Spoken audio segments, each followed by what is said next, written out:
বিজ্ঞাপন বিরতির পর আবারও স্বাগত। এখন খবর বিস্তারিত। গোষ্ঠী সংঘর্ষে উত্তপ্ত হায়দ্রাবাদের ওল্ড সিটির কিষানবাগ এলাকা। পরিস্থিতি নিয়ন্ত্রণে আনতে গুলি চালায় পুলিশ, এতে নিহত হয় 3 জন। গোষ্ঠী সংঘর্ষে উত্তপ্ত হায়দ্রাবাদের ওল্ড সিটির কিষানবাগ এলাকা। একটি সম্প্রদায়ের পতাকা পোড়ানোর অভিযোগ ঘিরে সংঘর্ষের সূত্রপাত হয়। পরিস্থিতি সামলাতে গুলি চালায় পুলিশ। 3 জন প্রাণ হারিয়েছে গুলিতে। দুটি সম্প্রদায়ের লোকজনের মধ্যে পরস্পরকে লক্ষ্য করে ইট পাথর ছোড়াছুড়ি হয়েছে বলে অভিযোগ। গাড়ি বাড়িঘর ভাঙচুর করা হয়েছে, কোথাও কোথাও লুটপাটের ঘটনাও ঘটেছে। হিংসা হানাহানির ঘটনায় কয়েকজন পুলিশকর্মীর পাশাপাশি অন্তত 17 জন জখম হয়েছে। তবে গোষ্ঠী সংঘর্ষে না পুলিশের গুলিতে কিসে 3 জন মারা গিয়েছে তা নিয়ে প্রথমে সংশয় দেখা দিয়েছিল। অন্ধ্র পুলিশের অতিরিক্ত ডিজি BSK কুমুদি সংবাদ সংস্থাকে বলেছিলেন, নিহতদের অটোপসি পরীক্ষার রিপোর্টের অপেক্ষা করছি তারা পুলিশের গুলিতে না সংঘর্ষে মারা গেল তা জানার জন্য। তবে পুলিশ গুলি চালিয়েছে সে ব্যাপারে কোনো সংশয় নেই। উপদ্রুত এলাকায় নিষেধাজ্ঞামূলক নির্দেশ জারি হয়েছে। রাজনীনগর থানা এলাকায় অনির্দিষ্টকালীন কারফিউ জারি করা হয়েছে। পুলিশ জানিয়েছে, একটি ছোট্ট পাহাড়ের কাছে খোলা মাঠে তাদের একটি পতাকা পুরা অবস্থায় পড়ে রয়েছে। এটা একটি সম্প্রদায়ের লোকজনের নজরে পড়তেই উত্তেজনা ছড়ায়। তারা এই খবর লোকমুখে ছড়াতে দলে দলে লোকজন রাস্তায় নেমে আরেকটি সম্প্রদায়ের মহল্লায় হামলা চালায়, লুটপাট চলে, ইট পাথর ছোড়াছুড়ি হয়, পুলিশ ছুটে যায়। পরিস্থিতি উত্তেজনা প্রবণ, তবে নিয়ন্ত্রণে রয়েছে বলে পুলিশ সূত্রের খবর।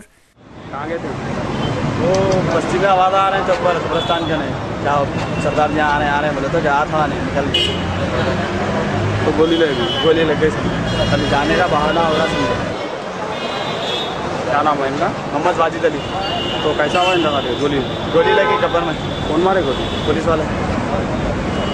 आवाज़ पुकारा रहा है, बच्चे बाहर निकले कामों पे जाने वाले। अब बच्चे की नाजायज जान चलेगी, इसके जिम्मेदार कौन? पुलिस है, मिनिस्टर आए, कौन है? क्या करना? सरदार जी आए, देख के मारना, जो लड़े उनको मारना। नाजायज बस्ती के बच्चों को कैसा मारते? अब बच्चे की जान चलेगी, बच्चे की जान लाके देते।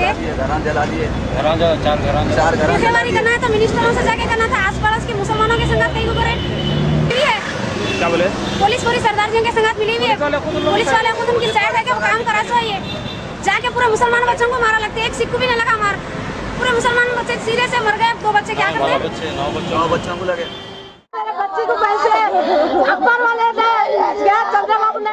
ব্যুরো রিপোর্ট, খবর ত্রিপুরা। নির্বাচনের পরও রাজনৈতিক হিংসা অব্যাহত পশ্চিমবঙ্গে। এদিকে বিশেষ নির্বাচনী পর্যবেক্ষক সুধীর কুমার রাকেশ স্বীকার করে নেন যে ভোট চলাকালীন হিংসা রুখতে তিনি ব্যর্থ। তার সমালোচনায় মুখর বিভিন্ন বিরোধী রাজনৈতিক দলগুলিও। অবাধে নির্বাচন করাতে না পারায় ব্যর্থতা স্বীকার করে নিলেন পশ্চিমবঙ্গের বিশেষ নির্বাচনী পর্যবেক্ষক সুধীর কুমার রাকেশ। সোমবার হারোয়া থেকে ফেরার পথে রাকেশ মেনে নিয়েছেন তার ওষুধ কাজ করেনি। রাকেশ বলছেন, তার কাছে যে ওষুধ ছিল তা বিহার উত্তরপ্রদেশের জন্য অব্যর্থ, কিন্তু পশ্চিমবঙ্গে রোগটা ধরতে পারেনি তিনি। এর সঙ্গে তিনি বলেছেন, পশ্চিমবঙ্গে যা দেখলেন তা বিহার উত্তরপ্রদেশেও হয় না। রাজ্যে ভোট শুরুর আগে এই রাকেশের সদম্পে ঘোষণা করেছিলেন কোনো রোগের কি দাওয়ায় তা তার জানা আছে, আর যারা এই কাজে বাধা দেবে তাদের সামলানোরও ওষুধ জানা আছে। এদিকে সুধীর কুমার রাকেশের তীব্র সমালোচনা করেন পশ্চিমবঙ্গের প্রদেশ কংগ্রেস সভাপতি অধীর চৌধুরী। चुनाव के दिन स्पेशल ऑब्जर्वर जिनको भेजा गया था, जिन्होंने बंगाल में जाकर बहुत सारे ढिंडोरा पीटी कि हम दिखा देंगे कि कौन सा दवाई किसका इलाज के लिए इस्तेमाल किया जाना चाहिए, मैं बड़ी बखूबी जानते हैं और ये सारे पता चलेगा। लेकिन जिस दिन डॉक्टर साहब को ये दवाई देने की उम्मीद की थी, उसी दिन वो डॉक्टर साहब खुद गायब हो गए थे। कहां से किसी को नहीं पता था। सत्तारूढ़ पार्टी जिस तरह के दहशतगर्द की, गुंडागर्दी की, गोलीबारी की, अरे जो मतदान करने जाते हैं मतदानकारी के ऊपर गोली चली, तो ये देखकर सबको ये पता चला कि बंगाल में चुनाव जरूर हुआ, लेकिन चुनाव में आम जनता को मतदान नहीं हुआ। अब तक की जो रिपोर्ट है मेरे पास, मेरा हवाले अब तक की जो रिपोर्ट आए हैं, इसमें 1165 बूथों में नए सिरे से चुनाव कराना चाहिए, रीपोलिंग कराना चाहिए। এদিকে বর্ধমানে তৃণমূলের গোষ্ঠী সংঘর্ষে মৃত্যু হলো এক ব্যক্তির। আউশ গ্রামের ভুইয়েরা গ্রামে আজ স্থানীয় বাসিন্দা বনমালী শেখের গুলিবিদ্ধ দেহ উদ্ধার হয়। গতকাল রাত থেকে নিখোঁজ ছিলেন তিনি। স্থানীয় দুই তৃণমূল নেতা সুভাষ মণ্ডল ও সুকুমার সাহার অনুগামীদের সংঘর্ষে বনমালী সাহার এই পরিণতি বলে জানিয়েছেন গ্রামবাসীরা। নিহত ব্যক্তি সুভাষ মণ্ডলের অনুগামী ছিল। অন্যদিকে বিজেপিকে ভোট দেওয়ায় গ্রামে ঢুকে তাণ্ডব চালালো দুষ্কৃতীরা। মারধর করা হলো বেশ কয়েকজনকে। গতকাল রাতে ঘটনাটি ঘটে দক্ষিণ 24 পরগনার সন্দেশখালীর সরবেরিয়ার থানার আগরহাটি গ্রাম পঞ্চায়েতের অন্তর্গত আদিবাসী প্রভাবিত গোলবেনিয়া গ্রামে। হামলায় কমপক্ষে 20 জন আহত হন।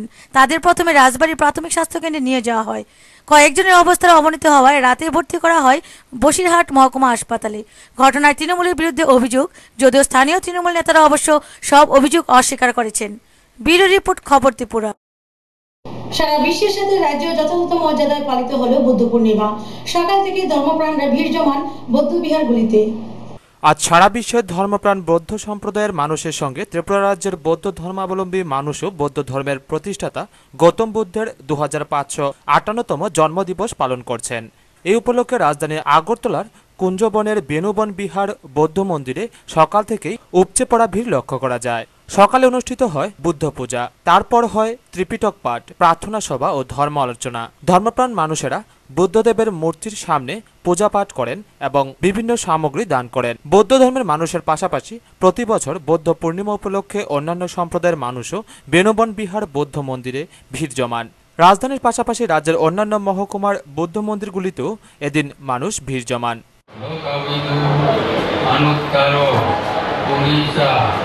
Dhamma Sarati Sattva Deva Manusanam Adhapanshu Varuttama Buddheyo Khalito Gosho Buddho Amatu Tang Kame Suviniyage Thang Naijatu Gabbasiyam Punavrititi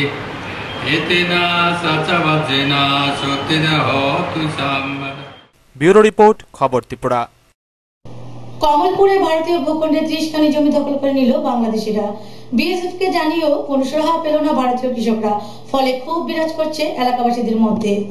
Kamalpur মহকুমা শহর সংলগ্ন মোহনপুর পঞ্চায়েতের কাঁটাতারের বাইরে কমপক্ষে 30 খানি জমি দখল করে নিল বাংলাদেশিরা। গতকাল সকাল 10টা নাগাদ শতাধিক বাংলাদেশি নাগরিক বিডিআর এর সাহায্যে বিএসএফ এর চোখের সামনে জমির দখল নেয়।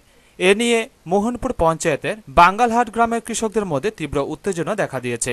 প্রসঙ্গত উল্লেখ করা যায় যে ধলাই নদীর গতিপথ পরিবর্তন হওয়ায় মোহনপুর গ্রামের 150 খানি জমি ধলাই নদীর পূর্ব পারে কাঁটাতারের বাইরে চলে যায়। একদিকে কাঁটাতার পেরিয়ে আবার ধলাই নদীর অতিক্রম করে ভারতীয় কৃষকদের চাষাবাদের জন্য বাংলাদেশ লাগোয়া 106 নম্বর পিলারের কাছে যেতে হয়। গত 2 মাস আগে বাংলাদেশিরা ভারতীয় কৃষকদের জমি থেকে ফসল লুট করে নেয়।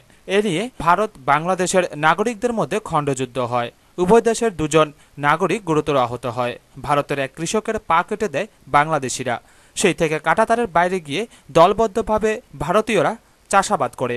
আজ বিএসএফ ধলাইঘাট ক্যাম্পের কর্তব্যরত সীমান্তরক্ষীকে ভারতীয় কৃষকরা জানায় জমি দখলের কথা, কিন্তু বিএসএফ কোনো ব্যবস্থা নেয়নি।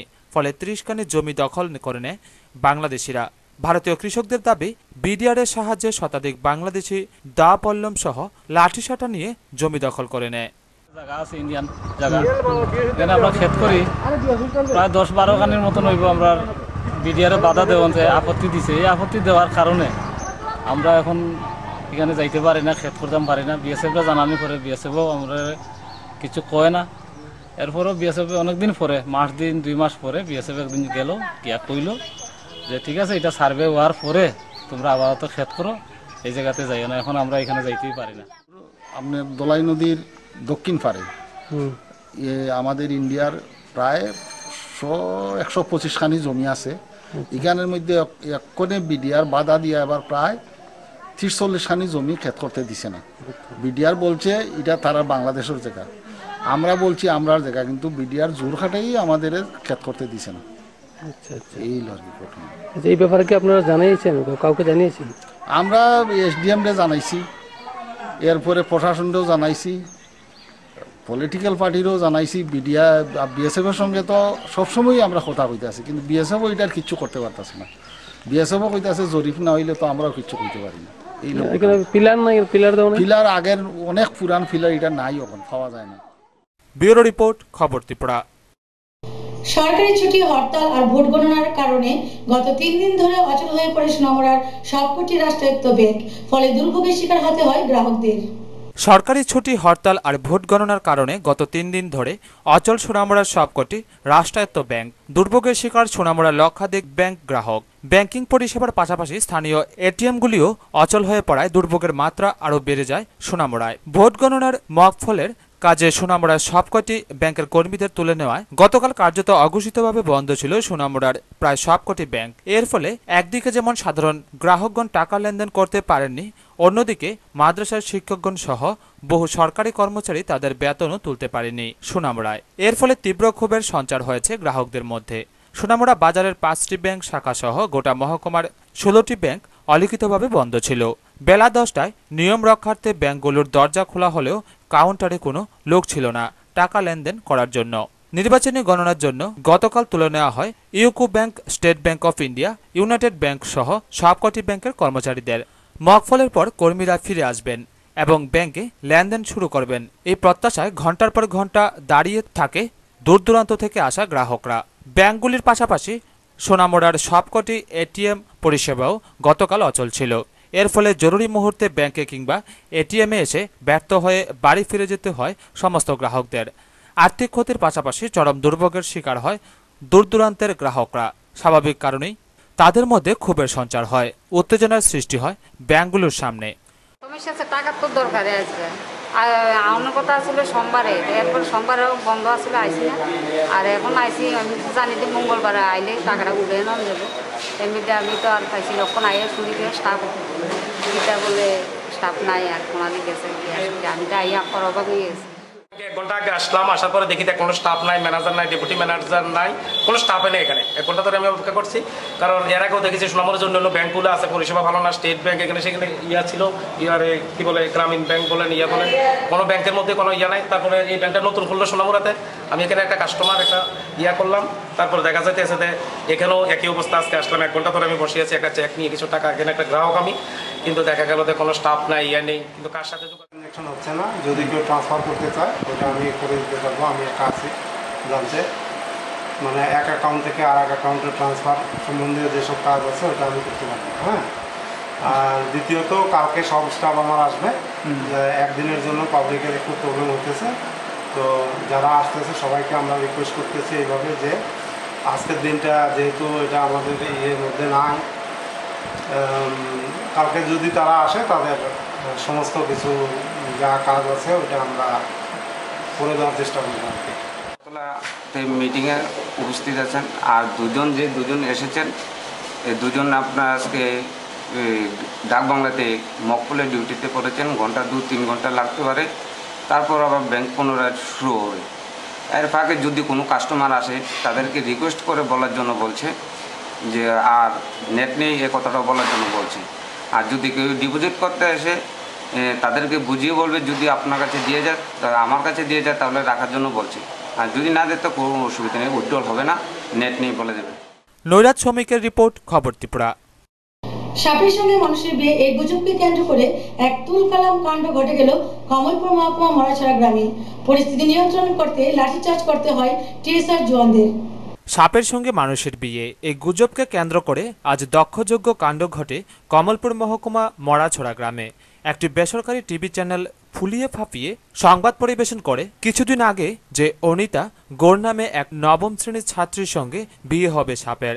ঘটনার দিন আজ পূর্ণিমার দিনে বিয়ের দিন বলা হয়। আজ সকাল থেকে সাপের সঙ্গে মানুষের বিয়ে দেখতে সারা রাজ্য থেকে হাজার হাজার লোক সমাগম হয়। দুপুর 12টা নাগাদ মানুষের ভিড় এত বেড়ে যায় বাধ্য হয়ে টিএসআরকে লাঠিচার্জ করতে হয়। এতে কমপক্ষে 20 থেকে 25 জন লোক অল্প বিস্তর আহত হয়।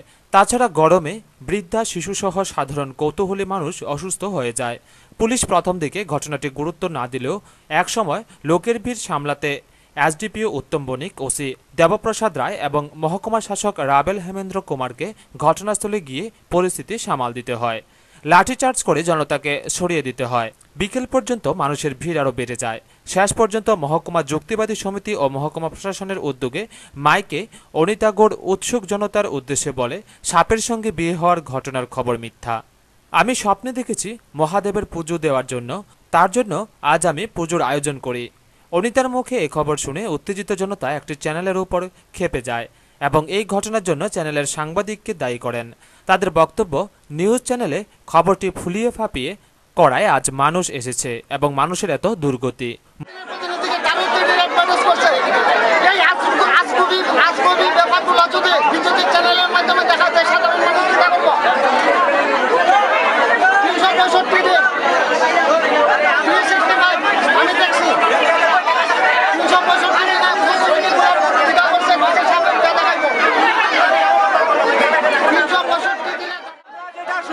সত্যি কি না মিথ্যা কি দেখছেন আপনারা? আমরা শুনছি সাপের লোকের মায়ের বিয়া। কে কইছে? আমরা এই টিভি রেকর্ডাই দিয়ে দিছে।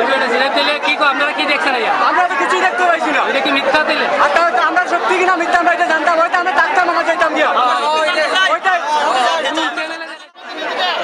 এটাই তো ছাওয়াটির কথা কেন লুকাইছে এখানটা? 265 প্রতিনিধিকে আমি জানতে চাই, এখানে আছেন 265 প্রতিনিধি?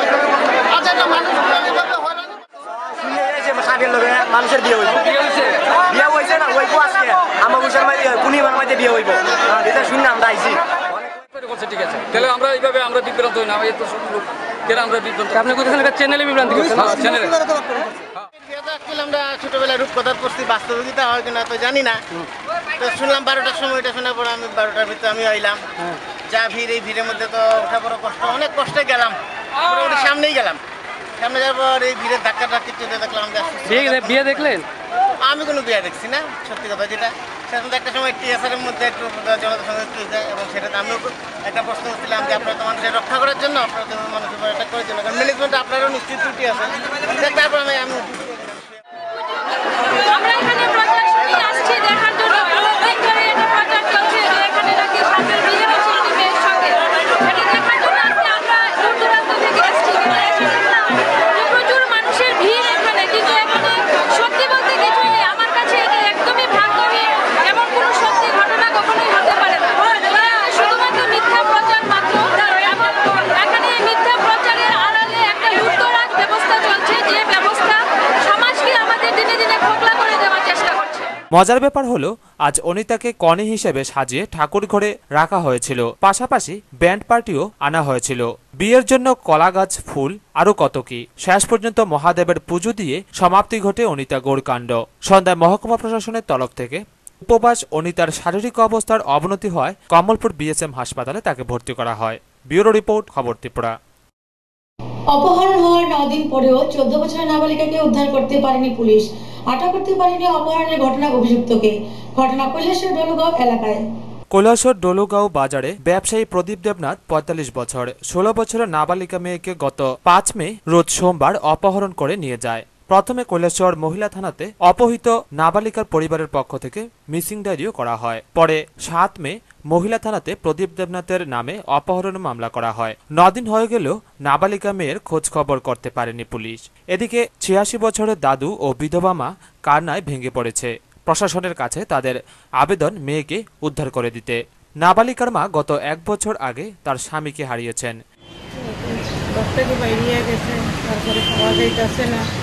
থানাতে ডায়েরি করি, মিসিং ডায়েরি, তারপরে মিসিং ডায়েরি করার পরে কোনো কিছু খবর এখন পর্যন্ত পাওয়া যায় না। তারপরে আমরা ডায়েরি করি, পরে 2 দিন পরে ডায়েরি করি, ডায়েরি করার পরে কোনো খবরাখবর এখন পর্যন্ত কোনো যোগাযোগ পাইনি। আমি আমার মেয়ে চাই, আমার উদ্ধার করি, আমার মেয়ে আমার কাছে ফিরিয়ে দিই। আমি পঞ্চায়েতেও জানাইছি, লক্ষণদার কাছেও জানাইছি, তারা কইছে আমরা দেখিয়া দিতেছি। আমি আমার মেয়ে ফিরত চাই, এটাই আমার কথা, আমি আমার মেয়ে চাই। কিন্তু কোন অজ্ঞাত কারণে কৈলাসহর মহিলা থানা নিশ্চুপ ভূমিকা পালন করছে তা জানা নেই। এদিকে ডলুগাঁও বাজারে অবস্থিত প্রদীপ দেবনাথের দোকানে মাল ও ঢুকছে, বিক্রয়ও চলছে কর্মচারীর মাধ্যমে।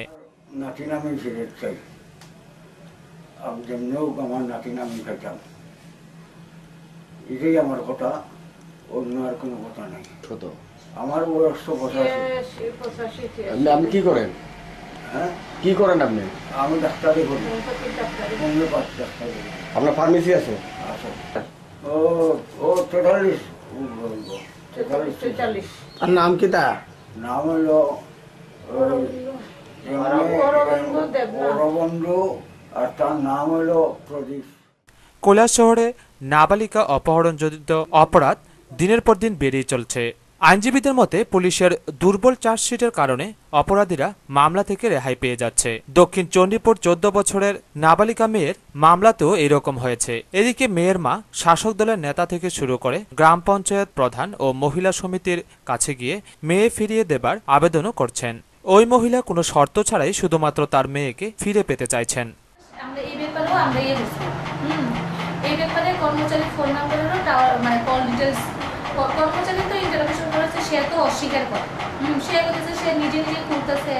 প্রদীপ দেন তারে কয়ে গেছে যে টাইনারে কয়ে গেছে যে আমি 5 দিনের গিয়া বাইরে যেতেছি, তুমি 5 দিনের দেখো আমার দোকানটা, 5 দিন পরে আমি আয়া। ওই হিসাবে সে তো নিত্যদিন দোকান খুলতেছে, বন্ধ করতেছে, 5 দিন পরে আয়া মালিক হিসাব নিব, ঠিক আছে। তো তারপরেও তার কল ডিটেলস আমরা চেক করছি, তারপরে তার ফোন নাম্বারও আমরা অলরেডি দেওয়া আছে, তার মানে ফোন নাম্বার সিডিআর। যদি কিছু ক্লু পাওয়া যায়, এখন আশা করি ইমিডিয়েটলি পাওয়া যাবে, আর ইমিডিয়েটলি ধরা পড়বে। আমরা ইমিডিয়েটলি তাদের অ্যারেস্ট করার বন্দোবস্ত করতেছি। যতগুলা মানে কিছু নাম্বার পাওয়া যাচ্ছে সাসপেক্টেড, এই আশা করি দিতে কিছু ক্লু পাওয়া যায়। ঘটনা 7 দিন পরে একটা নাবালিকা উদ্ধার করা যাইতেছে, এটা কি আমাদের ব্যর্থতা নয়? এটা আমরাও দুঃখিত। 7 দিন পরেও মেয়েটা রিকভারি হইতেছে না, এই ব্যাপারে আমিও ভীষণ দুঃখিত। হ্যাঁ, কিন্তু যতটুকু আমাদের পুলিশের যতটুকু করণীয় সব স্টেপ নেওয়া হয়েছে। রাত দিন একই ব্যাপারে মানে দৌড়াদৌড়ি করা হয়েছে। এখন এটাই করতে পারবো আর কি আমি, যে ইমিডিয়েটলি তাদের অ্যারেস্ট করার বন্দোবস্ত আমরা মানে নিতে আসি, আর আশা করি মেয়েটা। ব্যুরো রিপোর্ট, খবর ত্রিপুরা। ডিওএফআই কাঠালিয়া অঞ্চল কমিটির উদ্যোগে এক স্বেচ্ছায় রক্তদান শিবির ও সচেতনতামূলক অনুষ্ঠান অনুষ্ঠিত হয় কাঠালিয়া দ্বাদশ শ্রেণী বিদ্যালয়ে নবনির্মিত উপজাতি ছাত্রাবাসে। শিবিরে মোট 95 জন রক্তদাতা স্বেচ্ছায় রক্তদান করেন। সারা ভারত গণতান্ত্রিক যুব ফেডারেশন কাঠালিয়া অঞ্চল কমিটির উদ্যোগে আজ স্বেচ্ছায় রক্তদান শিবির ও সচেতনতামূলক অনুষ্ঠান অনুষ্ঠিত হয় কাঠালিয়া দ্বাদশ শ্রেণী বিদ্যালয়ের নবনির্মিত উপজাতি ছাত্রাবাসে। সংগঠনের উদ্যোগে অঞ্চলের বিভিন্ন শাখা কমিটি এলাকা থেকে মোট 95 জন যুবক স্বেচ্ছায় রক্তদান করেন। তার মধ্যে অন্যতম রক্তদাতা হচ্ছেন দক্ষিণ মহেশপুরের যুবকর্মী মরণ দাস। আজ পর্যন্ত 14 বার তিনি রক্তদান করেন। তার অভিমত, আমার রক্তে আরেকজন মুমূর্ষু রোগী বেঁচে যাবে, তাই রক্ত দিতে তার ভালো লাগে। দেশের মধ্যে সর্ববৃহৎ বামপন্থী লড়াকু যুব সংগঠন। এই সংগঠন শুধু রাজনৈতিক সাংগঠনিক কর্মসূচি সংগঠিত করে না, যে 2014-15 অর্থ বছরে রাজ্যের বিভিন্ন ব্লাড ব্যাঙ্কগুলিতে প্রায় 28,000 ইউনিট রক্তের যখন প্রয়োজন হয়, ঠিক সেই জায়গায় দাঁড়িয়ে আমরা এই সামনের অর্থ বছরে 150-র উপর রক্তদান শিবির সংগঠিত করব, যার মধ্য দিয়ে 6,000 ইউনিট স্বেচ্ছায় রক্তদান আমাদের যুব বন্ধুরা বিভিন্ন সময়ে ব্লাড ব্যাঙ্কগুলিতে করবে। যেহেতু আমরা সমাজের প্রতি দায়বদ্ধ, এই দায়বদ্ধতা স্বীকার। এদিকে রক্তদান শিবির অনুষ্ঠিত হয় এক সচেতনতামূলক আলোচনা সভা। সভায় বক্তব্য রাখেন সংগঠনের রাজ্য সভাপতি পঙ্কজ ঘোষ, ডক্টর সুব্রত লস্কর, সিপিআইএম অঞ্চল সম্পাদক সুভাষ দেব। তাছাড়া বক্তব্য রাখেন সংগঠনের বিভাগীয় সভাপতি নিত্যানন্দ বর্মন, সংগঠনের কাঠালিয়া অঞ্চল সম্পাদক কৌশিক চন্দ, সভাপতিত্ব করেন বিল্ল আচার্য। আজকের এই মহতী অনুষ্ঠান ঘিরে কাঠালিয়া অঞ্চলে ব্যাপক সাড়া পরিলক্ষিত হয় সংগঠন স্তরে। নারায়ণ বৈদ্যের রিপোর্ট, খবর ত্রিপুরা। রাজ্য জুড়ে চলছে বিদ্যুতের ঘাটতি, যখন তখন চলছে শেডিং, কিন্তু তা সত্ত্বেও দিনের বেলাতে জ্বলছে রাস্তার পাশে বৈদ্যুতিক বাতি। ঘটনা কৈলাস শহরের দপ্তর নির্বিকার। একদিকে যখন লোডশেডিং এ নাজেহাল জনসাধারণ, উৎপাদনে ঘাটতি, মেরামতি এসবের অজুহাত চলছে, যখন তখন ঘন্টার পর ঘন্টা শেডিং, তখনই কৈলাস শহরের বিভিন্ন জায়গায় দিনের বেলায় জ্বলছে রাস্তার বিদ্যুৎ বাতি। কিছুদিন পরপরই এই দৃশ্য দেখা যায়। গতকাল এবং আজ কৈলাস শহরের SDM office, PWD road, central road, RGM হাসপাতাল, পাইতুর বাজার, জিতুদিঘির পাড়, চিরাকুটি এই সব জায়গায় সারাদিন মার্কারি লাইট সহ সিএফএল গুলি জ্বলছিল। বিদ্যুৎ নিগমের দায়িত্বপ্রাপ্তরা যদি একটু নজর দিতেন তাহলে হয়তোবা বিদ্যুতের অপচয় হতো না, হয়তোবা সাধারণ মানুষ 1 ঘন্টা অসহ্য শেডিং এর যন্ত্রণা থেকে নিস্তার পেতেন। অবশ্যই আছে, কারণ এটা তো আমরা কোনো জায়গাতে দেখতেছি না যে দিনের বেলা লাইট চলতেছে। লাইটটা জ্বালানোর কথা রাত্রির দিকে, কিন্তু এখানে দিনের বেলা চলতেছে, মানে বিদ্যুতের অপচয় হচ্ছে। কিন্তু আমরা এখানে শহর উত্তরাঞ্চলের দিকে, তীরবাজারের দিকে রাত্রেই তো কারেন্ট পাওয়া যায়। আর এছাড়া যে কিছু কিছু ট্রান্সফরমার আছে এগুলোর বেহাল অবস্থা, দীর্ঘদিন ধরে এই সমস্ত ট্রান্সফরমারগুলো। ব্যুরো রিপোর্ট, খবর ত্রিপুরা।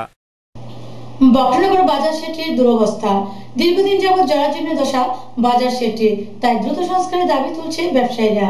বক্সনগর বাজারের বেহাল দশা। 1976 সালে অর্থাৎ 38 বছর পূর্বে জুট আমলে মৃত হাবিবুর রহমানের নেতৃত্বে বক্সনগর বাজারে দুটি শেডঘর ও অন্যান্য উন্নয়নমূলক কাজ হয়েছিল, কিন্তু বর্তমানে বাজারে ড্রেন ও শেড দুটির বেহাল দশা হয়ে রয়েছে। ওই শেডে মাছ নিয়ে বসে না কিছু ব্যবসায়ী। তাদের বক্তব্য, উক্ত শেডে জল ও অপরিষ্কারের কারণে বাজারে ক্রেতারা আসতে চান না, তাই বাধ্য হয়ে বক্সনগর মোটর স্ট্যান্ডে মাছের ব্যবসা করতে হচ্ছে তাদের। সাথে সাথে অন্য ব্যবসার ক্ষতি হচ্ছে শুধুমাত্র সংস্কারের কারণে। বৃষ্টি আসলে বাজার শেডের উপর থেকে জল সরাসরি শরীরের উপর পড়ে।